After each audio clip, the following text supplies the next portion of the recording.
বাচ্চারা আমি এখনই আসি। ঠিক আছে ম্যাম। বাচ্চারা তোরা পরে পড়াটা পড়, আমি এখনই আসি। আরে ম্যাম তো রোজই এই সময়টাতে বেল পড়ার আগেই বেরিয়ে যায়। হ্যাঁ রে, এই কথাটা তো আমরাও ভাবছি।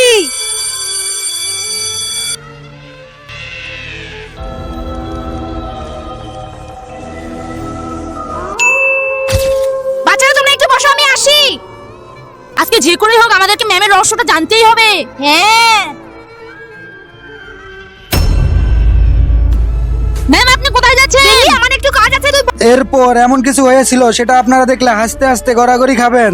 তার আগে তুমি যদি তোমার মাকে ভালোবেসে থাকো তাহলে চ্যানেলটিকে লাইক সাবস্ক্রাইব করে কমেন্টে আই লাভ ইউ মা লিখে যাও। আর যদি না করো তাহলে বুঝবো তুমি তোমার মাকে একটুও ভালোবাসো না।